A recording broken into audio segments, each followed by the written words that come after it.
नमस्कार। आज के इस वीडियो व्याख्यान में हम बंदोबस्त की 3 व्यवस्थाओं में से आखिरी व्यवस्था रैयतवाड़ी बंदोबस्त के बारे में जानकारी प्राप्त करेंगे। जब बंगाल प्रांत में स्थायी बंदोबस्त लागू किया जा रहा था, उस समय मद्रास प्रांत में अनिश्चय की स्थिति थी। ब्रिटिश प्रशासन एवं औपचारिक लगान नीति न होने के कारण अनेक प्रकार की भूधारण नीतियां लागू की जा रही थी। इसमें रैयतवाड़ी पद्धति सर्वाधिक सफल सिद्ध हुई।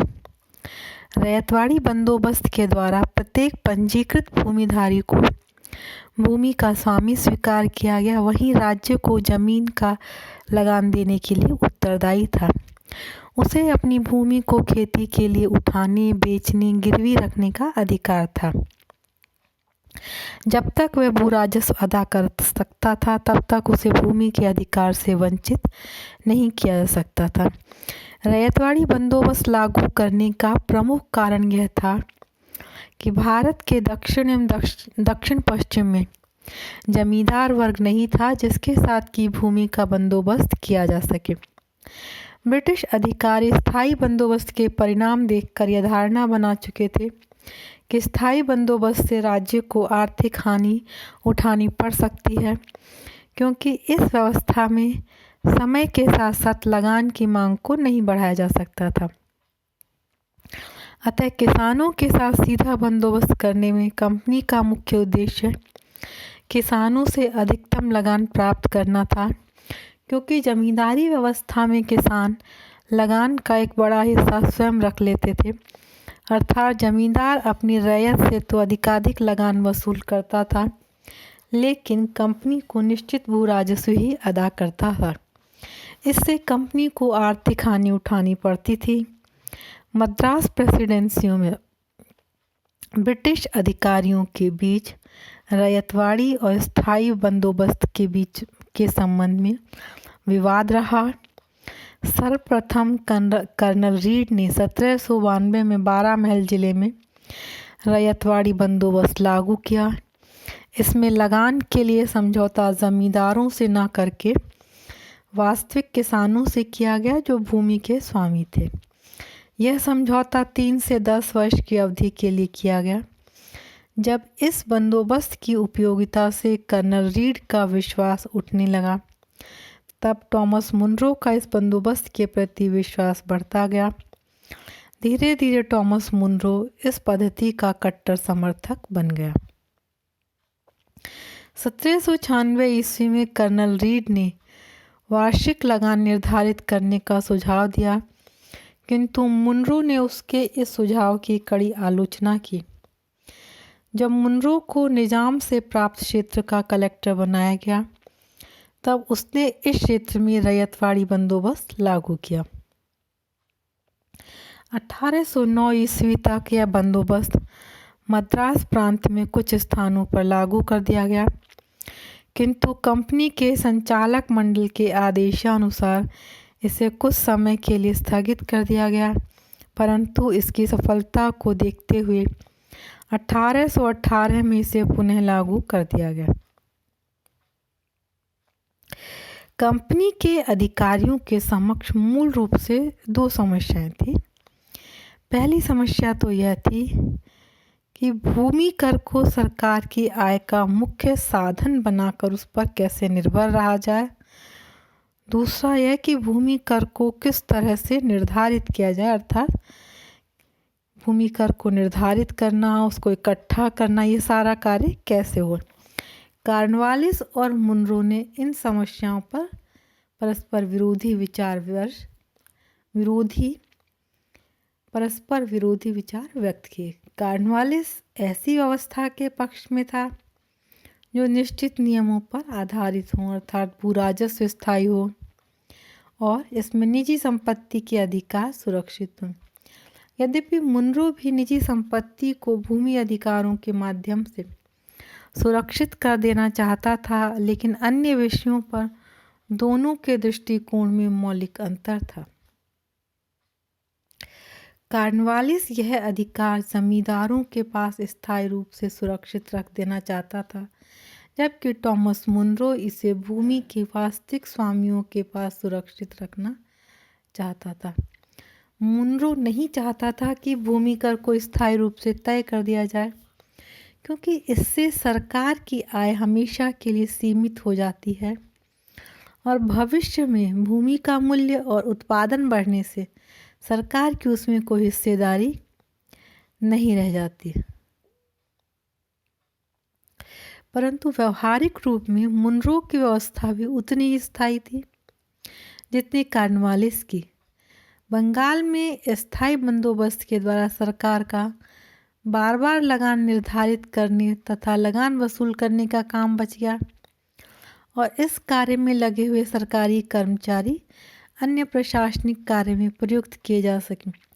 दूसरी ओर रैयतवाड़ी बंदोबस्त में यह कार्य प्रशासन के ऊपर ही रहा। रैयतवाड़ी में बंदोबस्त में बंजर भूमि रैयत के पास नहीं छोड़ी गई, बल्कि उस पर भी सरकार का नियंत्रण बना रहा। जब टॉमस मुनरो 1820 में मद्रास का गवर्नर जनरल बना, तब उसने यह पुरानी व्यवस्था को अनुचित मानते हुए रैयतवाड़ी बंदोबस्त लागू किया। रैयतवाड़ी बंदोबस्त में उपज का तीसरा भाग भू राजस्व निर्धारित किया गया। व्यवहारिक रूप से वह भूमि की उपज और उत्पादन शक्ति के आधार पर बदला जा सकता था। इसमें अकाल आदि की स्थिति के लिए भी गुंजाइश रखी गई। लगान की दर बहुत अधिक रहती थी, क्योंकि भू राजस्व धन के रूप में देना पड़ता था तथा उसका वास्तविक उपज एवं मंडी में प्रचलित भावों से कोई संबंध नहीं था, इसलिए किसानों पर अत्यधिक बोझ पड़ा। यह स्थिति किसानों के लिए बहुत कष्टप्रद थी। इसीलिए नीलमणि मुखर्जी कहते हैं कि कहने के लिए यह अवस्था स्थायी थी, किंतु व्यवहारिक रूप में इसमें वार्षिक लगान की सभी विशेषताएं मौजूद थी, जिसका अनुमान स्वयं मुनरो को भी नहीं था। रैयतवाड़ी बंदोबस्त अंग्रेज प्रशासकों में बहुत लोकप्रिय था, क्योंकि इसमें कलेक्टरों को अपनी कार्यकुशलता दिखाने का मौका मिलता था। मद्रास में मुनरो द्वारा लागू की गई व्यवस्था 30 वर्ष तक चलती रही। भूमि कर इसमें सख्ती से वसूल किया जाता रहा और भूमि कर वसूलने के लिए किसानों को प्राय कठोर यातना दी जाती थी। फलस्वरूप किसान अपना लगान चुकाने के लिए साहूकारों के चंगुल में फंस जाते थे। 1855 में रैयतवाड़ी बंदोबस्त को विस्तृत सर्वेक्षण के बाद उचित ढंग से लागू किया गया। इसे वास्तविक रूप में 1861 ईस्वी में लागू किया गया। 1865 ईस्वी में भू राजस्व उपज का 50% निश्चित किया गया, जो बहुत अधिक था। आर.सी. दत्त के अनुसार इस व्यवस्था से सरकार की आय में वृद्धि तो हुई, लेकिन केवल मद्रास में ही वसूल की जाने वाली भू राजस्व की राशि 32 लाख पाउंड थी, जो 1874 में बढ़कर 41 लाख पाउंड हो गई। किंतु उस क्षेत्र में रहने वाले किसान परिवारों की मृत्यु दर में अवश्य वृद्धि हो गई, क्योंकि पौष्टिक आहार की कमी से होने वाले विभिन्न रोगों व भुखमरी से लोग मरने लगे। 77-78 के भीषण अकाल ने इस बंदोबस्त के दोषों को प्रदर्शित कर दिया। रैयतवाड़ी बंदोबस्त बंबई प्रांत में भी लागू किया गया। पेशवा से जो प्रदेश प्राप्त हुए थे, वहां भू राजस्व की दर 55% निर्धारित कर दी गई। किसान इतनी ऊंची दर से भू राजस्व अदा करने में सर्वथा असमर्थ थे, अतः बहुत से किसानों ने भूमि जोतना ही बंद कर दिया, जिससे बहुत सा क्षेत्र बंजर हो गया। अतः ब्रिटिश सरकार ने लेफ्टिनेंट विनगेट की अध्यक्षता में भूमि का पुनर्सर्वेक्षण कराया, किंतु यह सर्वेक्षण भी अधिकांशतः अनुमानों पर आधारित था। 1868 में पुनः सर्वेक्षण कराया गया। इस समय तक अमेरिका के गृह युद्ध के कारण कपास के मूल्यों में अत्यधिक वृद्धि हो गई थी। इसलिए सर्वेक्षण अधिकारियों को भू राजस्व 66% से बढ़ाकर 100% तक करने का अवसर मिल गया। ब्रिटिश सरकार की इस कठोर नीति के कारण ही 1875 में दक्षिण भारत में कृषक विद्रोह हुए। 1879 में सरकार ने दक्षिण कृषक राहत अधिनियम पारित किया, जिसमें किसानों को साहूकारों के विरुद्ध संरक्षण प्रदान करने का प्रयास किया गया, किंतु सरकार की अधिक भू राजस्व की मांग के संबंध में कुछ भी नहीं किया गया। बम्बई की रैयतवाड़ी व्यवस्था का मुख्य दोष यह था कि इसमें भू राजस्व की अत्यधिक मांग तथा इस बढ़ती हुई मांग के विरुद्ध न्यायालय में अपील करने का अधिकार नहीं था। रैयतवाड़ी बंदोबस्त के समर्थक इसके लाभ गिनाते हुए कहते थे कि इसके लाभ स्थायी बंदोबस्त से अधिक थे। इसे बड़े पैमाने पर लागू किया गया। इसमें बंजर भूमि को भी जोता जा सकता था और इससे सरकार को अतिरिक्त आय हो सकती थी। रैयत व्यवस्था में अधिक स्वतंत्र थी। इसमें निजी संपत्ति के लाभ अधिकतम व्यक्तियों में बांटे जा सकते थे। सरकार और रैयत के बीच सीधा और प्रत्यक्ष संबंध स्थापित हो जाने से लोगों का सरकार की न्याय व्यवस्था और प्रशासन के प्रति विश्वास उत्पन्न हुआ। बिचौलियों के प्रवेश को कम कर दिया गया। जमींदारी प्रथा में भय दिखाई देता था कि भूमि केवल कुछ समृद्ध जमींदारों और भूस्वामियों के पास केंद्रित हो जाएगी, लेकिन इस प्रकार का कोई भय रैयतवाड़ी बंदोबस्त में नहीं था। रैयतवाड़ी बंदोबस्त का कृषकों पर क्या प्रभाव पड़ा? अनेक विद्वानों की मान्यता है कि रैयतवाड़ी बंदोबस्त जमींदारी व्यवस्था से कहीं अधिक महंगा सिद्ध हुआ। कलेक्टरों को लगान एकत्र करने का काम सौंपने से प्रशासन का कार्य तो बढ़ा ही, इसके साथ साथ अब प्रशासनिक कर्मचारी किसानों का शोषण करने लगे। भू राजस्व की दर तय करने के लिए अब सरकार को गहराई से हिसाब का अध्ययन करने, संसाधनों की जानकारी प्राप्त करना आवश्यक हो गया था। इससे कृषि क्षेत्र के दैनिक कार्यों में सरकारी हस्तक्षेप की संभावना बढ़ गई थी। अनेक स्थानों पर तो ब्रिटिश सरकार के प्रशासनिक अधिकारियों का वही स्थान हो गया था जो स्थायी बंदोबस्त में जमींदार का था। लगान तय करने से पहले कंपनी के अधिकारियों द्वारा भूमि की जांच की जाती थी। वहां भ्रष्टाचार और कृषकों का शोषण सर्वाधिक था। घूस और बेईमानी से भूमि की उत्पादन शक्ति या वास्तविक उपज को गलत घोषित कर दिया जाता था, अर्थात जो किसान इन प्रशासनिक अधिकारियों को घूस देता था उसकी वास्तविक उपज कम घोषित कर दी जाती थी, और जो किसान ऐसा करने में असमर्थ होता था उसकी उपज वास्तविक उपज से कई गुना अधिक घोषित कर दी जाती थी। फिर दक्षिण भारत की भौगोलिक स्थिति के बारे में ब्रिटिश अधिकारियों की जानकारी सीमित थी और वे गांव के एक भाग की भूमि के आधार पर ही अन्य जमीनों का कर भी निर्धारित कर देते थे। ऐसी स्थिति में भूमि कर भूमि की क्षमता से अधिक तय कर दिया जाता था, जिसका परिणाम किसानों को भुगतना पड़ता था।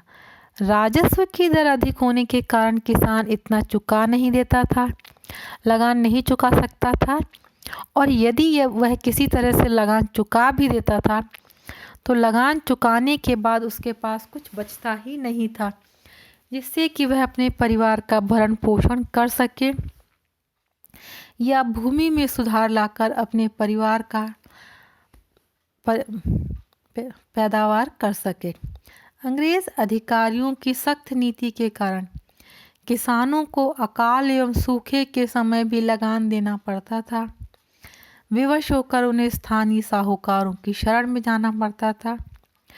साहूकार किसानों से अधिक ब्याज तो लेते ही थे, साथ ही किसानों की निरक्षरता का लाभ उठाते हुए उनकी जमीन, मकान आदि रेहन लिखवा लेते थे, क्योंकि किसान यह कर कभी नहीं चुका पाता था और उस पर ऋण का बोझ बढ़ता ही जाता था। अंतिम परिणाम यह होता था कि किसान की जमीन, मकान, संपत्ति सब साहूकार हड़प लेते थे। भारत की प्राचीन परंपरा के अनुसार ग्राम पंचायतें साहूकारों से किसानों के हितों की रक्षा किया करती थी, किंतु अंग्रेजी कानून व्यवस्था में ग्राम पंचायतों को यह अधिकार नहीं दिया गया था। फलस्वरूप धीरे धीरे किसानों की अधिकांश भूमि जमींदारों व साहूकारों के पास चली गई और वे भूमिहीन मजदूर मात्र रह गए। रैयतवाड़ी बंदोबस्त ने प्रशासन के विभिन्न भागों को प्रत्यक्ष रूप से प्रभावित किया।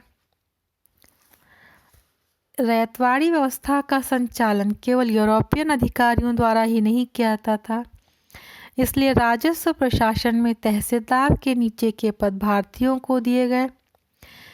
ये भारतीय भी किसानों के साथ वैसा ही व्यवहार करते थे जैसा कि कोई जमींदार करता था। रैयतवाड़ी बंदोबस्त के अंतर्गत राजस्व विभाग का विस्तार करना पड़ा। सरकारी कर्मचारियों की संख्या बहुत अधिक बढ़ानी पड़ी, जिससे कि प्रशासन का खर्च बहुत अधिक बढ़ गया। योग्य अधिकारियों को राजस्व विभाग की ओर आकर्षित करने के लिए वेतन बढ़ाया गया। राजस्व विभाग का यह सब बढ़ता हुआ खर्च गरीब किसानों पर डाल दिया जाता था। इससे हम किसान की स्थिति जो बिगड़ी उसका सीधा अनुमान लगा सकते हैं।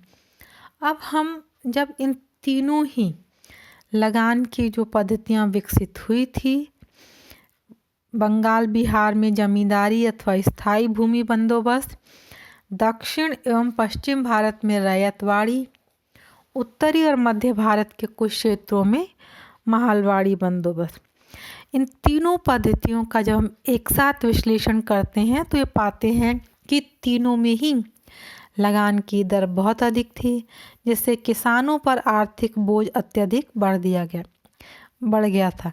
स्थायी बंदोबस्त मुख्यतः विदेशी विचारधारा की उपज था। रैयतवाड़ी बंदोबस्त भारतीय आवश्यकताओं इन कंपनी की बढ़ती हुई भू राजस्व की मांग के परिणाम स्वरूप अपनाया गया था, परंतु महलवाड़ी बंदोबस्त ब्रिटेन के शास्त्रीय अर्थशास्त्र के सिद्धांतों पर आधारित था। मूल तथ्य की बात यह है कि कोई भी पद्धति इन तीनों में से भारतीय समाज के ऐतिहासिक विकास से प्रस्फुटित नहीं हुई। अंग्रेजों द्वारा भारत की विदेशी भूमि पर किए गए प्रयोगों ने ग्राम समुदाय की जड़ों को हिला दिया, ग्राम प्रधान अर्थव्यवस्था को अस्त व्यस्त कर दिया। अंग्रेजों ने भूव्यवस्था के संबंध में जो भी प्रयोग किए वे सामंती व्यवस्था को बनाए रखने के प्रयास कहे जा सकते हैं। इसमें साधारण किसानों के हितों की पूर्णतः अवहेलना की गई। परिणाम यह हुआ कि भूमिहीन किसानों की संख्या दिन ब दिन बढ़ती गई।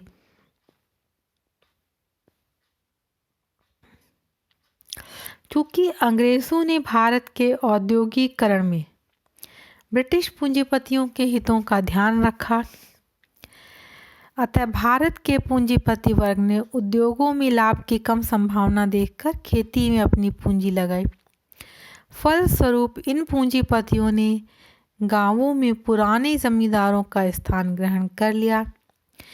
इन नए जमींदारों को किसानों के प्रति कोई सहानुभूति नहीं थी, क्योंकि उनका उद्देश्य मात्र अपनी पूंजी पर अधिकाधिक लाभ प्राप्त करना था।